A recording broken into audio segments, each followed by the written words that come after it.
வாங்க நாங்கள் வந்து இப்போ எங்களுக்கு தெரிஞ்ச சில பாட்டிக்கிட்ட போய் கேட்போம். அங்கே பேயை பார்த்துருக்காங்களா இல்லையான்னு. சம்டைம்ஸ் நானே பார்த்துருக்கேன் பேயை. வாங்க போய்ட்டு நான் கேட்போம். ஹாய் கைஸ், இப்போ நான் வந்து நம்மளுக்கு தெரிஞ்ச அவங்க தான். இவங்க வந்து பேயை நிறைய தடவை பார்த்துருக்காங்க. அது மட்டும் இல்லை காட்டேரி, மோஸ்ட்டாக காட்டேரியை பற்றி இவங்களுக்கு நிறைய விஷயம் தெரியும். அவங்க நம்ம என்ன கேட்போம். ஆயா, காட்டேரியை நீங்கள் பார்த்துருக்கீங்களா?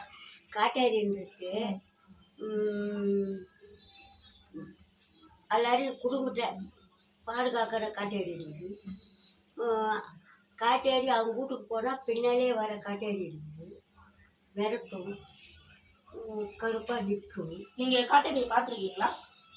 பார்த்துக்கிறேன் கருப்பா.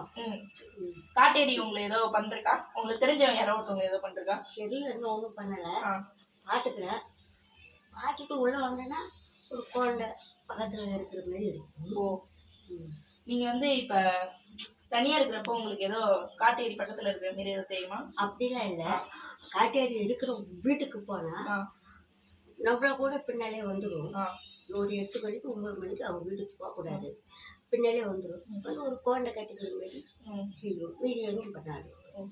பசங்களை குழந்தைகளை பாதுகாக்கும் காட்டேரி இருக்குது.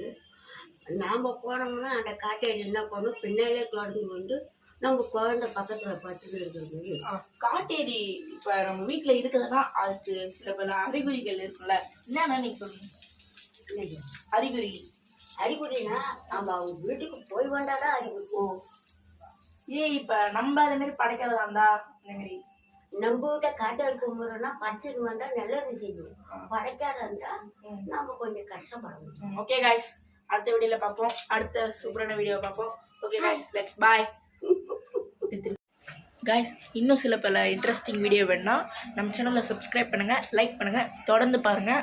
நான் இன்னும் நிறையா அப்டேட் போடுறேன். ஓகே காய்ஸ், பாய்.